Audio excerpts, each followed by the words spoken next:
and I'm going to introduce Laura. So Laura is a Family Sleep Institute certified sleep consultant with Goodnight Sleep Site. She is a proud mom of 2. Laura discovered her passion for sleep when she learned how to learned to solve her own son's sleep issues. She's experienced firsthand how sleep deprivation impacts the entire family unit and how life-changing it is to get sleep back again. I'm just going to unmute you, Laura, and I'll let you get started. Thanks, Nadine. Hi, guys. I hope that you can all hear me. I think you must be able to. We tested this. Perfect. So I'm Laura. We have 2 little boys, as Nadine was saying. They are 5, and our youngest will be 3 this summer. And just as Nadine was saying, they are the reason I'm here today. Neither of them slept well as infants, so we learned really quickly how hard life is with no sleep. I was telling Nadine, and some of you may have heard as you were coming in, that when I chat with parents, I often used to, not so bad anymore, get emotional right along with them as they're sharing their sleep struggles, because I remember how hard it was. I remember all the tears in our house, not just for my boys, but me as well. So you are definitely not alone. If you're finding lately that your sleep has been a lot worse, your sleep, your children's sleep, that's also very normal, and you're definitely not alone there either. I've received a lot more messages lately that have been, all of a sudden my good sleeper is not sleeping well, or what do I do about my own sleep? And that's totally normal. It's to be expected. Unfortunately, we are going through what can be traumatic times. We're going through a crisis, a worldwide crisis, and that is definitely impacting us and our stress. Sometimes our little ones feel it. So that's totally normal. It's to be expected. And the best thing you can do to kind of combat that is to really try your best to bring a new normal to your lives. So set up a new routine. And I don't mean that you have to schedule all day, every day to the minute, and it has to be the exact same every day. I just mean try your best to wake up at the same time each morning, try your best to have your meals at the same times throughout the day, and try your best to go to bed at a reasonable hour, both for yourselves and for your little ones.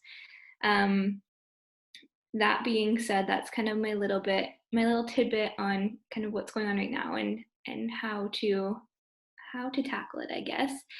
You can find out more. I have blog posts on my website, and I've written a blog post about how to sleep through, or how to sleep better during really stressful times. And it can be applied to any life stresses, so financial crisis, loss of a loved one, job changes, a move, all of those things are things that you could apply that blog post to. But in that blog section, there are tons and tons of resources and information.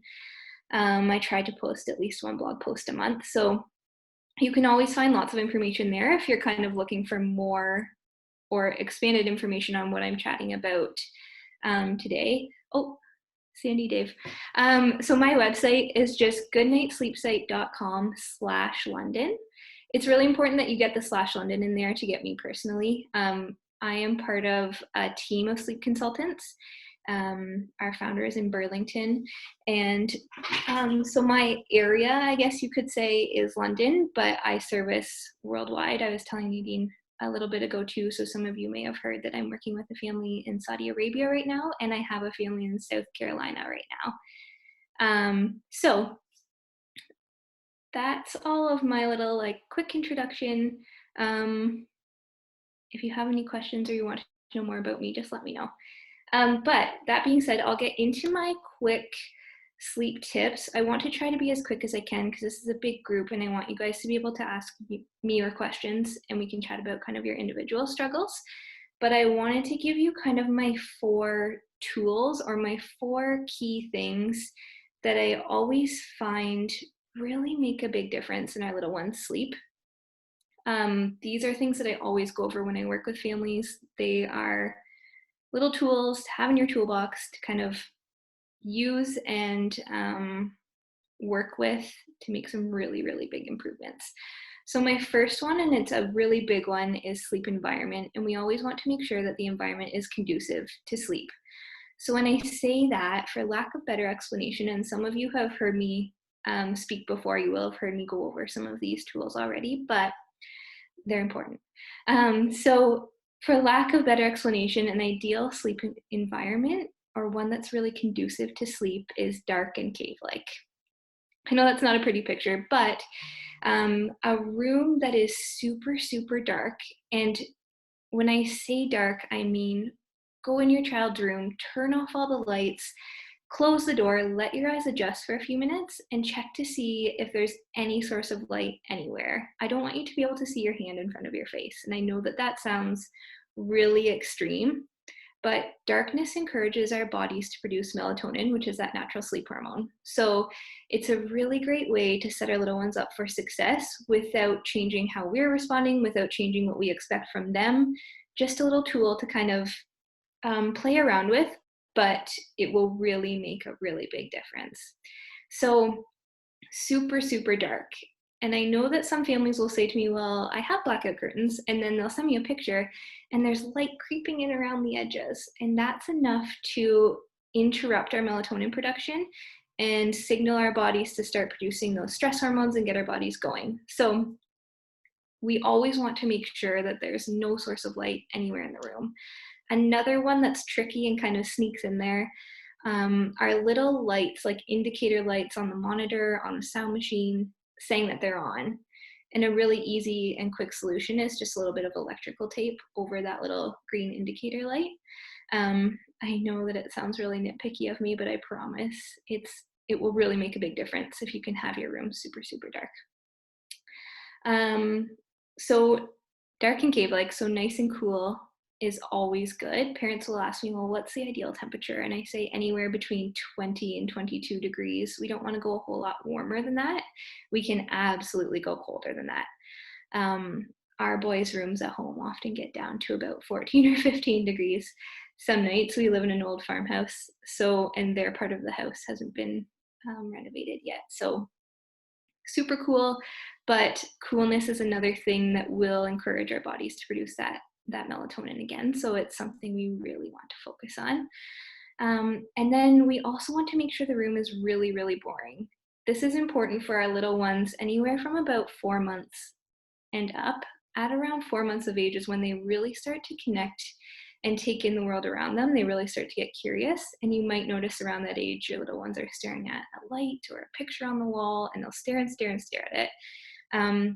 So those are things we don't want to happen as they're falling off to sleep. So they're in that process, they're settling, they're nice and calm, and everything is great. And then they see that picture on the wall. And then we go from, oh, they're settling to, oh shoot, now they're interested in that picture or that image or a mobile above the bed or some item that's marketed as soothing, and you don't want to get me going on that. But we just have to be really careful that it's super, super boring so that they're not distracted from their number one job, which is to fall asleep. We also want to make sure that sleep environment is really safe. I have a lot of families that I always like to warn. We don't want to have that mindset of, oh, it won't happen to me. So we want to make sure that we put our babies down alone on their backs and in their cribs. No bumper pads, no loose blankets, no stuffed animals. We really want to avoid the risk of suffocation, SIDS, all of those things. And the safer the environment can be, the less likely all those things are to happen. If you want more information on safe sleep, please let me know, and I'm more than happy to share that with you. So another thing we want to chat about is a consistent place. So 4 months of age and older, we always want to make sure that our babies are sleeping in their cribs or in a bassinet, but that the space is always the same space that they're sleeping in. So even if it's a playpen, a safe, consistent place always. That consistency piece is so important in our success with sleep. Consistency in our response, consistency in the place that they sleep, all of those good things are so, so key. Consistency is probably one of the very most important things in sleep success. That sleep environment, if you have questions specific to your sleep environment or things like that, when we do questions later, just make a little note right now so you don't forget. And when we do questions later, I'm happy to answer, well, our room looks like this, what do you think? Or can I include this or that? Definitely keep those in mind and we can chat about them. We also want to introduce a calming routine. A calming bedtime routine that happens before nap and that happens before bedtime is another thing that will cue their little bodies that sleep is coming. And as soon as we start into that routine, they will start to produce that melatonin. So this is true for all ages. Adults can benefit greatly from a soothing routine before bed, and so can our little ones, basically right from birth. Of course, as they get a little bit older, it can get a little bit more involved and a little bit more complex when they're new. It doesn't have to be too involved or too drawn out or long or anything like that. So a calming routine is something that, like I said, will encourage their bodies to produce that melatonin, so that natural sleep hormone. We want the routine to be really predictable for our little ones. As soon as we have a predictable routine, we see a lot fewer fights at bedtime, a lot fewer of those battles of just one more story or just one more song or I need a drink or I need another hug. If it's always the exact same routine in the exact same order, there are a lot fewer, there's a lot less room for negotiation. So I always say make it predictable and make it consistent as well. So we want to make sure that each element of the routine is closed-ended. And by that I mean when we get to an end of a book, that's the end. Versus if you were to say, some families like to do a nice soothing massage with their babies before bed, and that's great, but we want to avoid open-ended activities such as a massage or rocking or cuddles or hugs closer to the end of the routine, because there's no clear end of that. Even if we said, oh, we do a massage for about 5 minutes, our babies have no judgment of how long 5 minutes might be or what that looks like. So we want to make sure that the elements of the routine are closed-ended. So a book, a song are very clear when we get to the end. That's the end. An example with our boys, when we were first-time parents and we figured out we needed a soothing routine to help with our sleep, we developed this nice, elaborate soothing routine. It was great. It was definitely soothing, but it was really involved. So when we had our second baby, who cried 24/7 the first 5 months of his life, it turned out he had reflux, and that's a whole other story. But when we had a really, really tough baby and we were trying to do our soothing routine with our oldest, it was almost impossible. So we quickly learned that we really needed to make our routine a lot more efficient and not so involved, so that if we needed to leave the room or someone else had to jump in or something like that, it was doable. So with our second, and maybe this is, people tell me that this is just second child luck too, but with our second, we would literally take him upstairs, change his bum, put a sleep sack on, hugs and kisses, and in his crib he went. And that was it. And it was effective, I knew, because we could be playing downstairs and everything was great. And then the moment we started to go upstairs, he would start to rub his eyes and yawn. So he already knew, and that was already enough of a cue to him that we didn't need a whole lot more before we laid him in his crib. So that if you have questions about establishing a routine or what should be included and what shouldn't, definitely reach out. I'm just trying to keep this really quick so we can get to questions. But a routine is really, really important. You can do a shorter one before naps. So about anywhere between 5 and 15 minutes is great before naps. And then prior to bedtime, a little bit longer. So about 15 to 30 minutes is more of an ideal length. You want to make sure that you give yourself enough time too.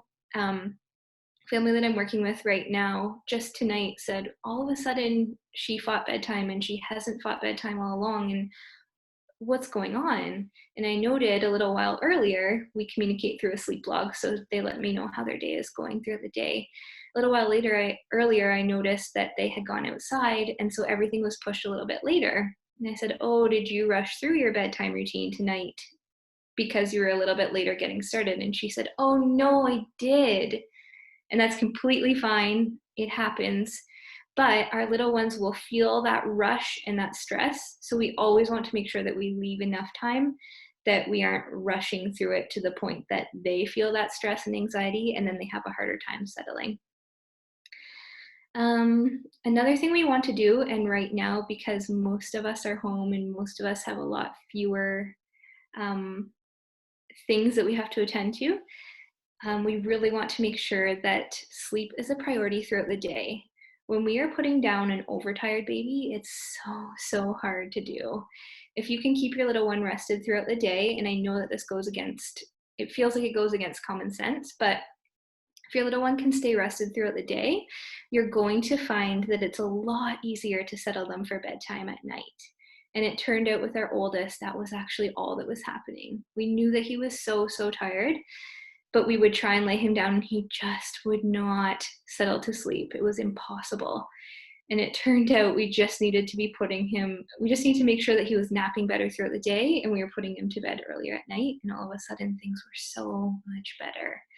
So make that sleep a priority during the day, especially while you're home. It's a good excuse or reason for you to have a break in the day.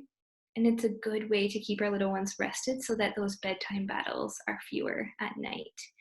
So keeping them really well rested throughout the day will benefit you in so many ways. And then once you have all those things in place, you have a nice, consistent space where they are sleeping, you set up that sleep environment so it's conducive to sleep, and you have that nice routine in place, and you're making sure that they're well rested. If you're still finding that you're having sleep struggles, and even if you have all those things in place, it can take a few weeks, it's time to introduce a method or a way of consistently responding. So that's where those sleep training methods come in handy, because it gives us a good way to know exactly how we want to respond every single time we have protest from our little ones. I don't recommend formal sleep training until between 16 to 18 weeks old at the very youngest, but sleep training is effective all the way up through school age. So it's never too late. But what I often find happen is that parents start a little bit too early. They get frustrated and discouraged because they don't have all of those little elements in place. And then they give up thinking, my child just isn't a sleeper, or they just aren't capable of sleeping well. So making sure that all those little elements are in place are really, really important. So I have a blog post with the sleep training methods that I use when I work with families. I do need to update it. It's a little bit outdated now, but it still includes all of the methods that I use. So I don't think I'll go through them right now with you. You can read through them or you can ask me if you're looking for specific recommendations.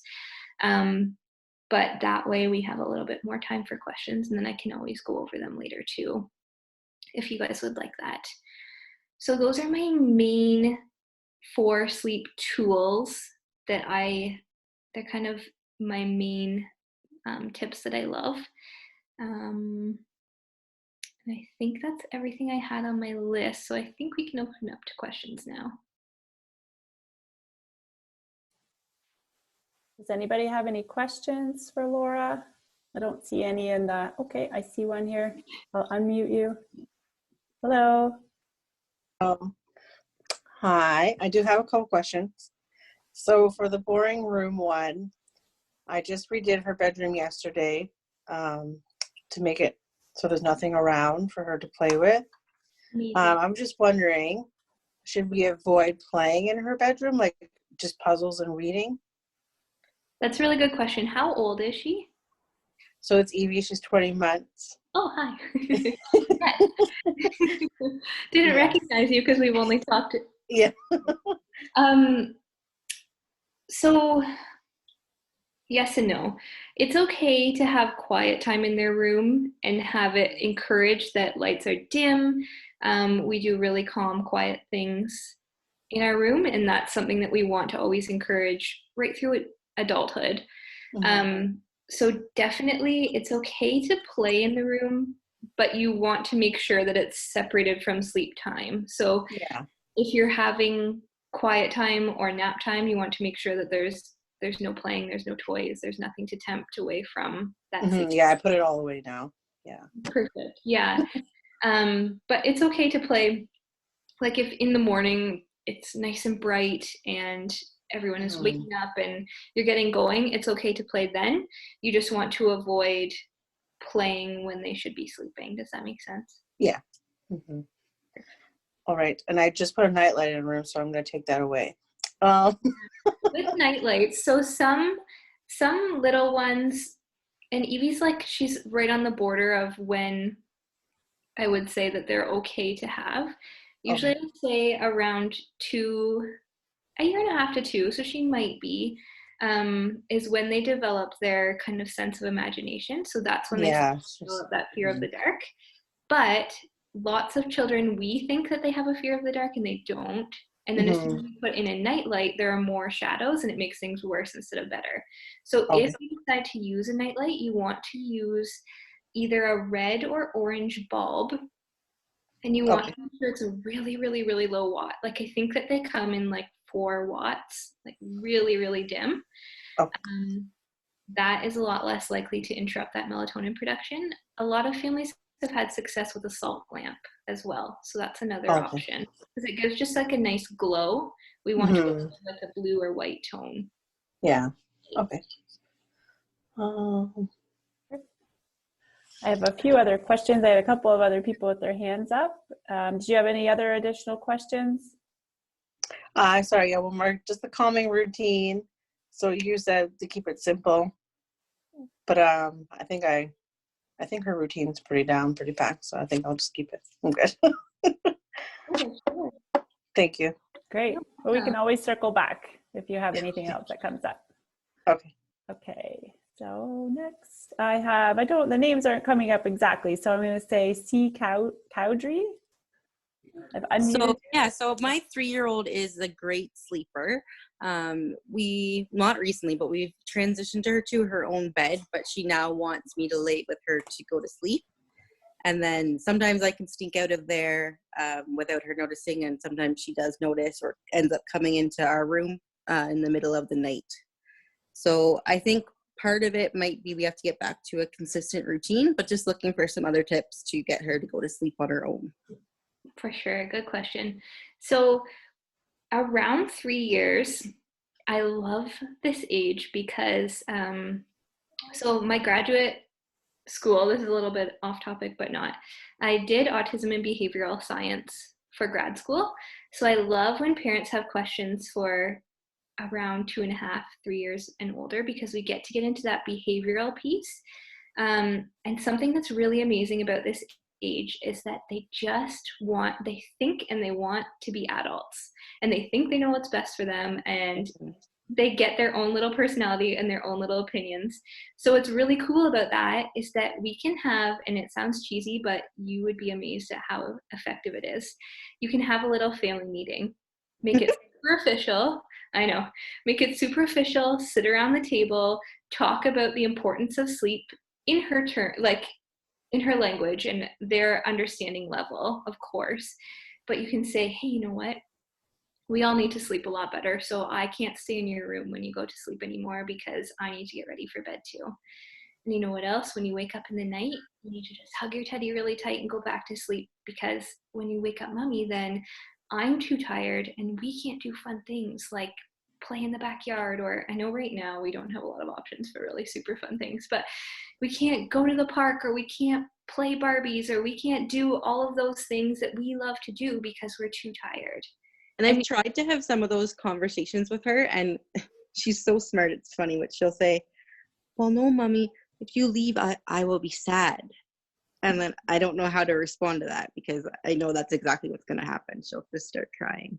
For sure. Yeah. So in that meeting, you also want to make, I know this sounds silly too, but make a little sleep rules chart.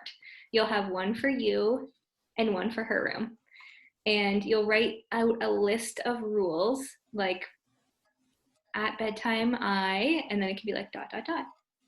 I lay in my bed I close my eyes, I lay still, I go to sleep, all of those things. Because oftentimes what happens is they so badly want to please us and they want to be part of these official meetings and these official rules. And when you're following your rules too, they think that they just, I don't know, they buy into it, and it's amazing what happens. With the I'll be sad, you can say that's okay because in the morning we'll do extra hugs. We already Right. did extra hugs tonight. Just kind of as soon as we pay extra attention to or we feed into it, I find that just adds to their stall tactics. Right. I know that sounds so cold-hearted, but the more we can really set clear rules and expectations and then really, really stick to them. So, oh, but I need another hug or I need a drink of water. And I know that mom guilt, we start to question it and we think like, oh my goodness, did I spend enough time with her today? Did she have enough to drink? Did, all of those things. If we can be super, super clear and super rigid and consistent, if you set aside 2 weeks and just really, really, really stick to it, you'll find that after that, you can kind of ease up a bit and you'll know, okay, she actually is thirsty. Okay, she actually is sad. Let's talk about the day. Another thing that I shared on my social media recently that's a helpful tool at this age is to do, in our house, we do high-low buffalo. So we talk about the best part of their day, a low that they had during the day, and then a buffalo is something really interesting or unique that happened that day. And oftentimes that's the perfect thing for them to chat about something we had no idea was bothering them. Sometimes it's just silly things that come up. Sometimes it amazes me what the best part of their day was. But it's a really good strategy to kind of chat through any of those tough moments through the day that we didn't even realize were happening, or something we had no idea was bothering them. So that's another option too. It's a good idea. Great. Thank you. You're welcome. Okay, I'm just going to mute. Okay, next I have April. Hi, April. Hi. I have a 5-week-old. Oh, congratulations. I'm just thanks. This is my 3rd one, so it's been interesting with my 3-year-old as well. You said make sure that they're not overtired during the day. Like, how much sleep should I make sure he's getting during the day? So at 5 weeks old, they can really only tolerate between 45 minutes and an hour awake before we should get them ready for more sleep again. So it's not a lot of time, and I know that your day is going to feel like all you're doing is getting him ready for sleep, but that's kind of their maximum for tolerance of awake time. Okay. But should I wake him up, or we don't really have, I'm trying to get a routine down right now with the wake up. So I'm all over the place, but wake up, the feed, and then keep him up for an hour and then put him down is kind of what I'm trying. And he eats about every 3 hours. I'm trying to set routines right now, but don't stress I'm too all much over the place. routines at this age. Really, our little ones don't establish, and that's why I say waiting until 16 to 18 weeks to do any formal sleep training. Our little ones don't establish that internal clock or those circadian rhythms, so they don't organize any sleep until around that age. So it's very, very normal for you to see a 10-minute nap, and then all of a sudden they're sleeping 4 hours, and then the next nap is an hour, and then the next nap is 3 hours, and it's so normal for sleep to be totally unorganized. They don't really start to organize their sleep or become more reliable until, and you're getting close, until around 6 to 8 weeks, we start to see that first reliable long stretch of sleep happen in that first part of the night. So right now, do your best, whatever you do your very best to make sure that if he's been awake more than 45 minutes, start to get him ready for sleep again, and just keep him well rested throughout the day, and then you'll start to see a routine forming. But usually that's not closer till about 3 months of age where you can really start to get a routine. But it's perfect that you are doing when he wakes up, you feed him, and then he plays for a bit, and then he goes back to sleep. It's a really good habit to get into really young, rather than feeding to sleep and then trying to find other ways to help them learn to fall asleep without being fed to sleep. So you're doing really, really well. Okay, thank you. Well, I wasn't sure if he doesn't seem to want to sleep when I just lay him by himself, but if I hold him, I can get some really nice stretches. So I'm not sure if I was trying to get him used to laying by himself, or if it's better for me to just let him get a really good sleep and just hold him. Definitely. If you can hold him, and if you have, and I know that this is super hard during these times, but if you can have someone else that will hold him so you get a break, you can't really develop any poor sleep habits or negative sleep associations, as some people call them, until closer to 3 months. So around that 3-month mark is when we want to stop doing naps in the stroller, car ride naps, holding them while they sleep, and start to encourage independent sleep skills. But right now, definitely don't stress about that. Just enjoy those little snuggles. Okay. And last question, should I, like right now I put him down in the living room in a pack and play to nap. Should I be every time walking him up to the crib and just putting him in there? No, that's another thing. Closer to 3 months is when you want to establish that consistent sleep space. A little bit before is okay, a little bit before 3 months, but around 3 months of age is when you really want to start to kind of get those things in place. Right now, if he's sleeping in the living room and that's more convenient for you, especially with 2 other little ones, definitely do what's working for you. Okay, so 3 months I'll revisit. Okay, that's all I had. Thank you. You're welcome. Thanks, April. Okay, so in the chat box, we have Sandy and Dave. Our 12-week-old sleeps in our bedroom in a bassinet at night, but during the day, we place her in the nursery in the crib. Should we only use the bassinet for now, since that is where she sleeps at night, to keep consistent, or is daytime napping in another location okay? Yeah, so 12-week-old, you're around that 3-month mark. So that's when we definitely want to, and if you guys can, how am I going to remember this? If you guys want to, you can connect with me either on Instagram or send me an email or Facebook, whatever. I can send you, I have a blog post for 3-month-old sleep tips just to get you through until they are old enough to do that formal sleep training. But it's just a nice way to kind of establish those independent skills and get that independence in place and get that foundation set before we expect them to kind of make those big leaps and gains in their sleep. So yes, around 3 months of age, you can definitely start to establish that consistent place where they always sleep in the same location. Don't stress about it. Like if it's more convenient that they sleep somewhere else, sometimes that's okay. But right now, when we're all at home, is a really great time to get that established and get that really consistent. Great. Laura, I'm making note of all the different blog posts that you've mentioned, so I'll circle back with you tomorrow and I'll make sure that I've captured, and we can maybe make a link to those just in an email back out to everybody. Definitely, that's perfect. Thank you. Yep. Okay, so next I have Gail. So Gail, I'm going to unmute you. Great. Yeah, so I have an 8-week-old. So 2 questions. The first is he often he doesn't get full awake, but when he starts to wake up, wakes up crying. When I've Googled it before, it talks about they're not through a sleep cycle. They need help to get back to sleep. But do you have any advice for that?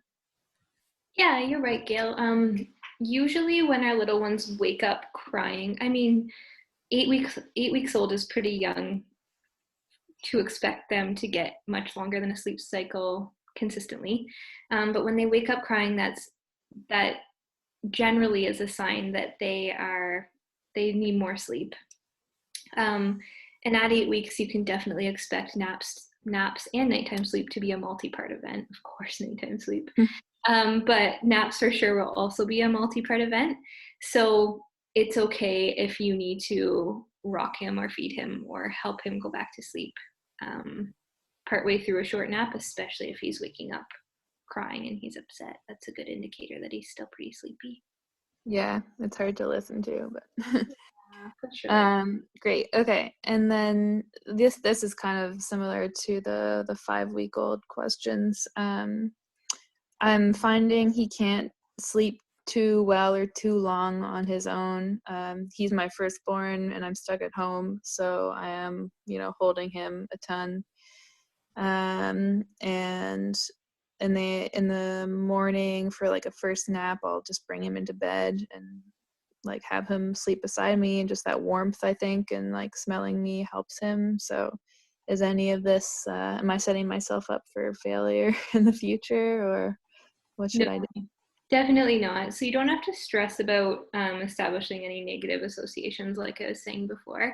But around 3 months of age is when we want to kind of work away from that and work towards more independent sleep, and kind of wean off of any of those kind of crutches. We sometimes call them sleep crutches. But you still have a few weeks to go until then. Yeah. Okay. Thank you. You're doing great.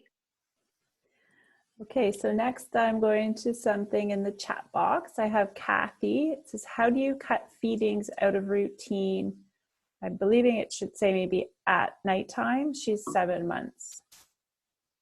Okay, so what I love to do with families is to just move those feedings to the beginning of the routine. So if you're really struggling and you're finding that your little one is so reliant on those feeds to go to sleep, you might want to feed in a busy place outside of the bedroom, then move to the bedroom and do your soothing routine. So it might be in the living room with the lights on and siblings running around, or the TV on, or something like that, and then move into the bedroom, dim the lights, and do a soothing routine. That way there's not that link between feeding and going to sleep for the night. Yeah, that's what I recommend. Moving it to the start and in a busy location. Great. Okay. Next, I have Olivia. Hi. I have a 2.5-year-old, and he's always been a really good sleeper. And then probably about 2 months ago, we moved him to a big boy bed. And the first month went great, and then the last few weeks have been terrible. And he's getting out of his bed like 10, 15 times a night, like after his routine's done. And then also getting up at 5 a.m. every morning. Aww. And before, he was sleeping 7:30 to 7, so like he was always like right around 11, 12 hours. Okay. And Olivia, you said she's 2.5? 2.5, yeah. Okay. So what I find happen, I always recommend keeping him in the crib until bare minimum 2.5 years old. So it's perfect you made it there. Great job. Sometimes that's hard. So what I would recommend, there's a couple of things. What time is bedtime right now? 7:30, usually right on, and then he's not really falling asleep till 8:30 now because he's getting up so much. Okay. So as soon as I see early morning wakings and taking a bit of time to fall asleep at the beginning of the night, those are two really big indicators that bedtime is a little bit too late. Oh. And I know that seems like it would go against common sense, right? Like they're waking up super early, so they must need a later bedtime. But an earlier bedtime helps our little ones get the most restorative sleep that they can at the beginning of the night, and then they lengthen out those early morning wakings. And it takes time. Early morning wakings are hard. But if you put him down earlier, he'll have an easier time falling off to sleep because he'll be less overtired. That being said, if he's in that routine where he's leaving the room and he's fighting it and it's a battle, you'll want to implement a sleep training method. Okay. You have a couple of options. You can just walk him back to his room, no interaction, very like blank face. You'll feel like a robot. You'll feel like the meanest mom around, and it will take a lot of times, but all of a sudden it's going to click for him that, hey, I'm not getting what I want out of this. I'm not getting extra hugs. I'm not getting extra this or that. Like they're really putting their foot down, and it must just be bedtime. And then all of a sudden, those attempts to leave his room will become less and less. Some families like to put a baby gate at the door if you don't think that he'll climb over it, and that's not going to be a safety risk. That's a good option. And then just doing your soothing routine, telling him we can't leave our room. And we do that for a lot of reasons, right? We don't want our little ones wandering around in the middle of the night and us missing that, and then them not being safe. But we also want to make sure they stay in their bed so that they go to sleep. So just letting him know that that gate has to go there so that he remembers to stay in his bed. And then choosing a method or a way of responding. So you might, whether you just decide, you know what, I'm going to put that gate there and I'm just not going to pay attention anymore, I'm going to ignore him. That's an option. You could do, some people call it the Ferber method. We call it wait and peek with Good Night Sleep Site. So you could do your soothing routine, put the gate up, leave the room, or decide that you're going to walk him back. It's up to you. And then you can set a timer, and you might wait 5 or 10 minutes before you go check on him. Go back to the gate and say, it's time to go to bed.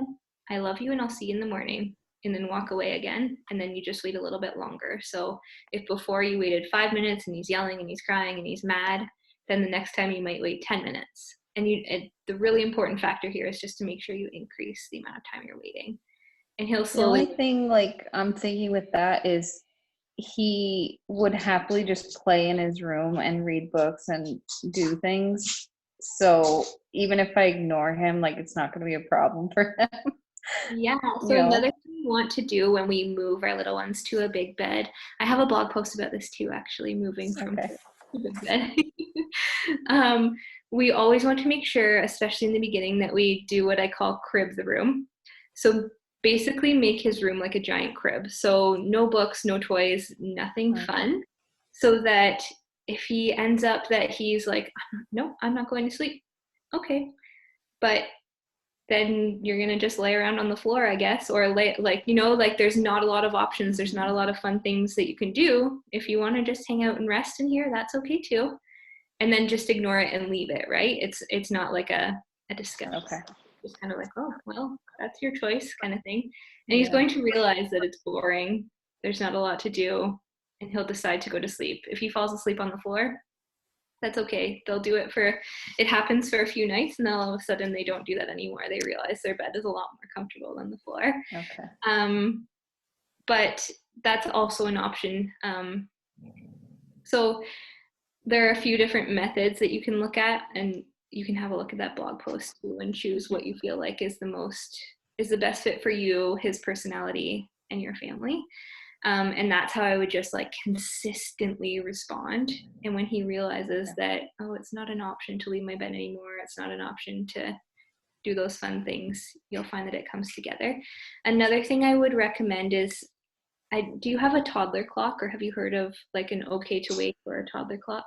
I've heard of like a grow clock. Is that the same thing? Yes, exactly. Yep.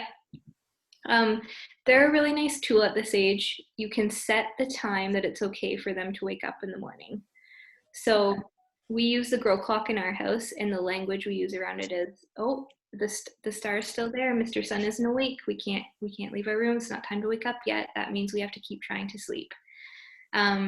And then as soon as Mr. Sun is awake in the morning, it's a really big deal, especially as you teach him to kind of understand how it all works.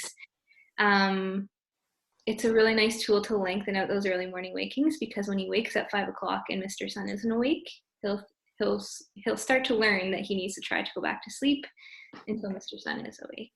There are different ones. Like I said, that grow clock is the one that we use. There are ones that you can control from your phone. So if you're like, this morning, I don't know, I'm okay if he's been up since 5 o'clock, he's been quiet, I'm okay if he gets up at 6. So you can just set it from your phone, like, oh, bing, it's okay to wake up. Just be really careful with that, because like I was saying earlier, we want to have a consistent wake up time each day. So if it's within about 15 minutes, that's an okay room. And should I start it at, like, say, ultimately I wanted to sleep till 7, should I start it at like 5:30 and then 5:45 and then 6?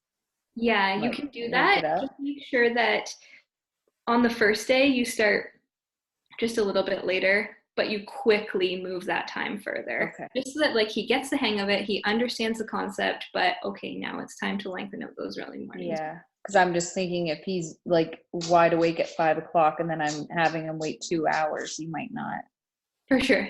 obey it. Absolutely. No, you want to make sure that he gets the concept, and he kind of understands that, okay, mom and dad will come to get me. It's not like I'm not here for forever, but really make sure that you do quickly lengthen that time. Great. Thank you. Thanks, Olivia. I did write down that other blog post as well, so I'll send that out in the email. So I'm conscious of the time. I have a number of other questions that I have, or a number of different questions in the chat box for people that have asked questions. So we'll address those. And then I know Laura said she's open to, if you need to chat with her after the call, you can send her an email and she'll be able to help you that way. So I'm just going to go to Chantal. I think I have up next. We are on night 4 of the Ferber method. I believe you mentioned that, with my almost 1-year-old, and it's going okay, but she seems to wait until that first check-in when my husband goes in, lays her back down from standing and rubs her back for 10 seconds or so, then she finally settles. Any tips on how to improve this? And further to Kathy's question, how do you suggest we cut night feeds? She's still feeding a lot twice a night. And I know Chantal did come back and ask, Kathy did ask a clarifying question around night feeds as well. Sure. So the first part of the question, just to help with those that waiting until the first check and then she settles, I would recommend not laying her down, because that's then we're doing part of her job for her. So if you can go in and do those check-ins, but keep them verbal, because it sounds like she's waiting for that extra comfort and she's still relying on something from you. So it's okay to go in and do those check-ins. Make sure that you are increasing the amount of time you're waiting each interval, but also each night. So if every night that first check-in is after 10 minutes, that's not how we want it to work. We want to make sure that on night 1, you might wait 10, 12, and 15 minutes. Then night 2, you want to make sure that you wait 12, 15, and 20 minutes, say. So you always want to make sure that each night you're increasing the amount of time that you're waiting. And that is just so that our little ones don't learn that, oh, I know approximately how long 10 minutes is and mom and dad will come back. The whole point of those check-ins is to give them time and space to kind of develop those independent sleep skills, so that they can start to learn that they need to settle themselves. And then we're just kind of scaffolding that skill and kind of helping them develop it and supporting them along the way. As soon as we use physical interaction, or we use that kind of physical touch reinforcement, it kind of tends to delay the progress a little bit. So that's what I would try to do. With eliminating night feeds, my number one suggestion is always, and it's going to sound, I know that a lot of times tonight I've sounded cold. I promise I am a mom. I promise I have a heart. You want to make sure, the easiest way to go about it is just cold turkey. So if you are a nursing mom though, breastfeeding mom, you will definitely want to, and your body is used to feeding multiple times throughout the night, or at least once throughout the night, you'll want to take a few nights to still pump at those times. But the easiest way to eliminate those night feeds is just to stop doing them and no longer offer them. The partner that doesn't typically do those feeds should be the one that is then responding if you are doing those check-ins or whatever method you're using. That really helps send a clear message to our little ones, and it can really speed up the progress that way. I hope that helps. Great. Thanks. Okay, so now I have Riley. Unmute you. Riley? Hello? Hi. Hopefully I have your name right. Yes, you do. Okay. My son is just about 22 months, and he has never been a great sleeper. We have sleep trained him right around 16, 17 weeks, I want to say. He's still, before bed, we have a routine that we've stuck to since he was sleep trained. it's still a battle. Like, he hates going to sleep. Is this just like a fear of missing out hardcore, or? It definitely can be. But like I was saying earlier, so I didn't tell you guys this earlier, but I guess my closest thing to a magic sleep solution is an early bedtime. An earlier bedtime. It tends to solve any sleep issue that I encounter almost always. Not always, but almost always. So usually when I see bedtime battles, it can be an indication that bedtime is a little bit late. It definitely could just be that he is worried about what he might be missing out on, what's going on in the house. So that's definitely, it's always possible.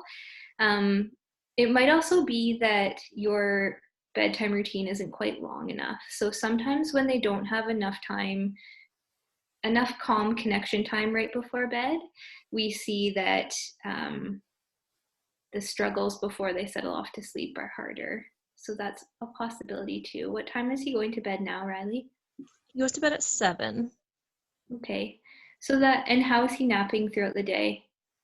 Good. He naps later than I want because we're trying to stick to daycare. They only offer nap at 1, so it's a little later than I would like, but he sleeps from 1 until about 3:30.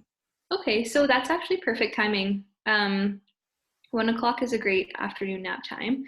I would recommend having him awake by 3 though.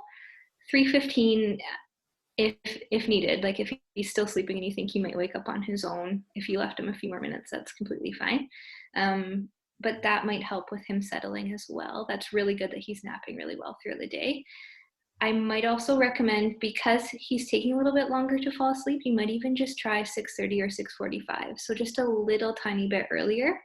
I should clarify, it doesn't take him long to fall asleep. Once he's in there, it takes less than 5 minutes. It's the getting into the crib that is the battle. Yeah. Okay. So you might also too have to kind of scale it back and keep your routine really, really rigid and really, there's no negotiations, there's no extras. It's just, this is what happens, this is the order it happens in, and then it's bedtime and there's no question about it. This is definitely a typical age where we see those battles arise. Thank you. One other thing completely unrelated. Do you have any advice on getting rid of nighttime bowel movements? Yes, I do. A couple of things. What time does he typically have dinner at? Between 5 and 5:30. Okay, so you might try to move it to between 4:30 and 5. I know that feels super early, but oftentimes our little ones will have bowel movements throughout the night because their bodies didn't have enough time between that last meal and bedtime. Do you know how soon it's happening? Like, is it shortly after he goes to bed, or is it sometime in the Sometimes it's later, sometimes it's earlier. Okay. So another tip I have is to try, you can leave him in his crib and just say, oh, I just have to run to the bathroom, or I just have to switch the laundry or something like that, and just give him a few minutes in his crib. I'll be right back, and then we'll read our books and do our usual routine. And just give him a few minutes alone, because oftentimes what happens is that our little ones really like that privacy. And so they save it for when they're in their cribs before sleep, or it just happens to be during the night. So I would try moving dinner earlier, and then I would also try just giving him that little bit of time just to see if that helps at all. Okay, thank you. You're welcome. Great, thanks. All right, Jennifer, you've been waiting so patiently. Oh, Sure. awesome. Thank you. Sorry. Oh, shoot. I was just typing out my question. Okay, now I guess I can just say it. Can you hear me? Yes, we can hear you. Okay, cool. Okay, so my daughter is 4 months old, 4 months and 1 week old. And she was falling asleep for the longest time with us rocking her and then putting her down. And then about 4 days ago, we started sleep training her, and she's taking to it pretty well. She's pretty good at being able to fall asleep, usually within about 5 to 10 minutes. The longest she's cried for is about 18 minutes. And The only thing is that her naps have still been pretty irregular, even though she's starting to have a bit of like a wake up, eat, play, sleep routine and having that cycle. I find that her wake times are about 2 hours, sometimes a little less, sometimes a tiny bit more. And her naps used to be only like half an hour before we started sleep training. And now they're closer to sometimes an hour, and even a couple of times it's been 2 hours. And then, of course, today went sideways and all of her naps are only like half an hour. I guess my thing is that she used to be waking up around 7. Now she's starting to wake up closer to like 6. And I find that if I'm doing 3 naps with her waking up around 6 or 7, if her naps aren't very long, and depending on how long she wakes up, she ends up not like waking up from her last nap around like 4:30 or so, and then it's a real struggle to get her to stay up until 6:30 or 7 o'clock. She'll be like falling asleep having her last bottle, and then I'm like worried that, like then she's going to get used to waking up at 6 o'clock every morning. She does have to get up once at night to feed. Her pediatrician recommended it because she's really small. But yeah, I guess just wondering about how long her naps should be, when she should be napping, and how to like control that as I'm sleep training her, because I try to wait until she's tired so she doesn't struggle so much to fall asleep. And then if I can at all encourage like a 7 a.m. wake up time. Sorry, that was a lot. That's okay. So at her age, you're doing amazing, first off. It's very, very normal for nighttime sleep to come together first and then naps to kind of struggle for a little bit and then come together. So I have seen 4-month-old babies take 6 to 8 weeks of sleep training for their naps to reliably, consistently consolidate. Okay. So it sounds like you are right where you should be, if not ahead of the game a little bit. So you're doing really, really well there. With how many naps, so she should be having a nice long morning nap and a nice long afternoon nap. So about an hour and a half to 2 hours each would be our goal. And then a short little cat nap in the late afternoon just to bridge the gap between when she wakes from her second nap and bedtime. And then that short little third nap should be about 30 to 45 minutes, not a whole lot more than 45 minutes, just a quick one. Okay. You want to work, so what you're describing now kind of sounds like you're going on awake times, am I right?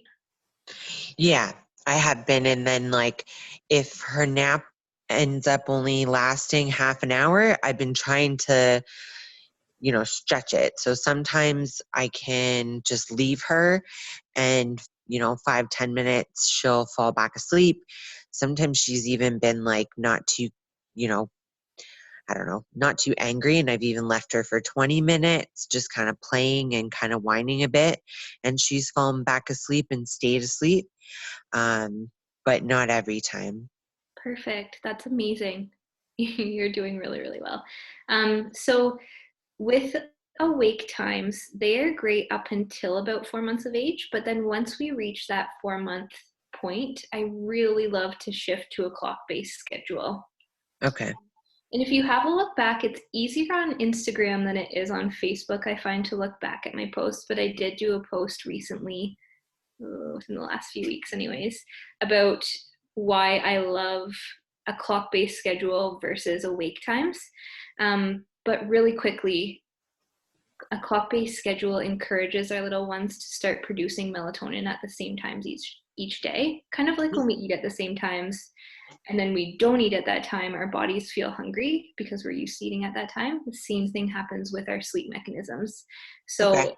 when they sleep at the same times, they start to expect sleep, so then they accept it a lot easier and they sleep a lot more deeply because they're already producing that melatonin when we lay them down and they sleep longer. So that will help lengthen out her naps. I know that the first few days to the first week or so, it feels like you're pushing her and she's going to be overtired, especially if you see short naps. That's completely normal.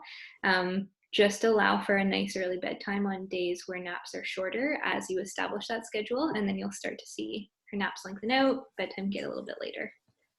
Okay, and what about like her nap or her bedtime starting before she kind of even looks tired? I've sort of been letting her, like lead when I go to put her down just by like watching to see when she's tired. But should I be, I don't know, I just don't want to put her down before she's tired and then have her cry for an hour.